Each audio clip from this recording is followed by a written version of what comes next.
But you've opened a Pandora's box now. I'll tell you why I'm saying this. So I get the fact that the organization will upskill me when my project requires it.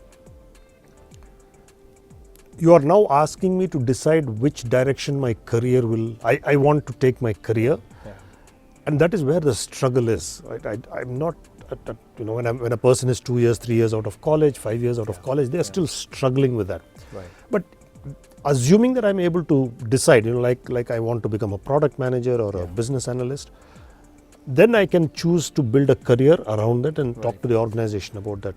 Right. How can I make that decision? What my career should? How do I know what I would enjoy doing? Is there a silver bullet there? To an early career professional, I would suggest don't confine yourself or restrict yourself to one opportunity or one career path.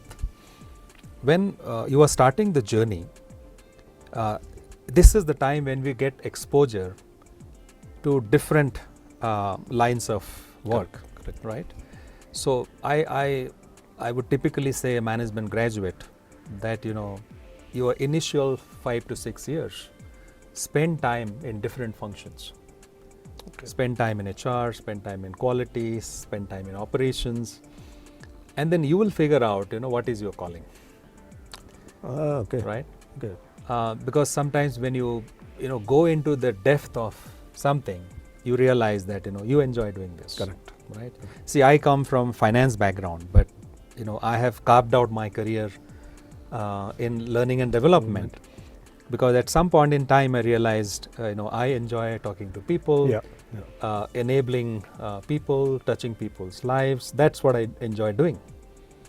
You are a financial background person? Yes.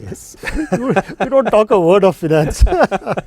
but this in the field of data science, there is an amazing concept in analytics called explore before you exploit. Yeah. And I think that's what you're saying. Explore the options available to you. Yes.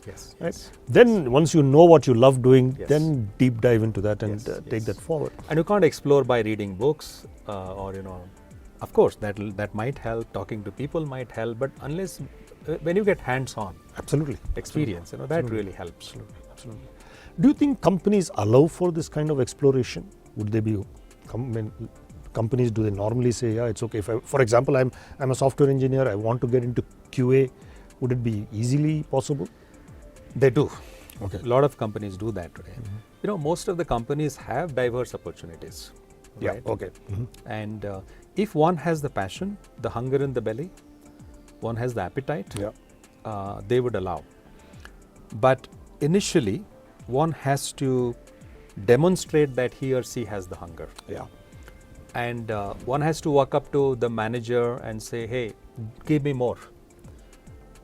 I want to do this. Yeah. I would make sure that my current responsibilities don't get affected, but I want to do more.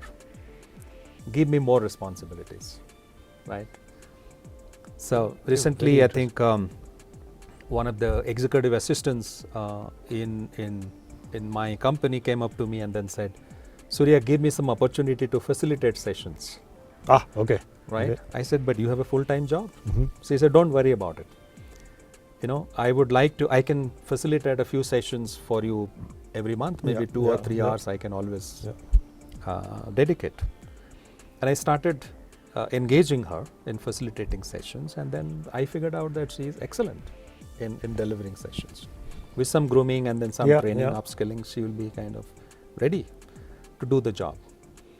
And at some point in time, she can go back and talk to a manager that, Yeah, I would love to do that. I would love to do that. Very, very interesting.